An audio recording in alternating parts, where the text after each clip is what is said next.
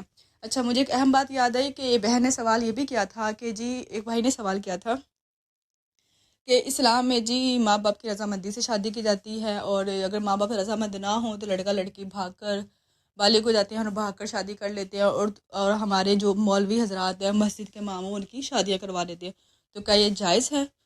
تو قرآن مجید میں کہیں بھی نہیں لکھا کہ لڑکا لڑکی جو بالغ ہے وہ ماں باپ کی رضامندی سے شادی کرے۔ ہاں ہمارے ماں باپ ہمارا فرض ہے ہم ان کی رضامندی سے شادی کریں، ایک اچھا خوشی کا موقع ہے، لیکن اگر ہمارا دل ولنگ نہیں ہوتا، اگر ہم چیز پہ رشتے پر نہیں مان رہے، یعنی کہ ایک لڑکی کی زبردستی ایک جگہ شادی کر دی جائے، نکاح کر دیا جائے، اور اس پہ وہ لڑکی رضامند نہیں ہے تو وہ نکاح قبول نہیں ہوتا۔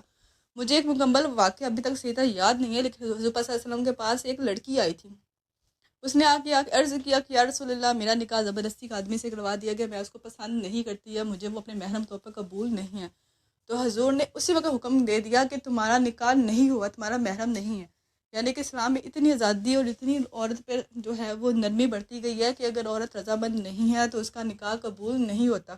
تو پیرنٹس زبردستی اور بچیوں کے نکاح کر دیتے ہیں، سگنیچر کروا لیتے ہیں یا تھم لگوا لیا جی نکاح ہوگا تم اس کی بیوی ہو، تو اسلام میں ایسا نکاح ہے ہی نہیں۔ اسلام نکاح رضامندی کا نام ہے، اگر لڑکی رضامند ہے یا لڑکا رضامند ہے تو ہی نکاح ہوگا، اگر دونوں رضامند نہیں ہے تو نکاح نہیں ہوتا۔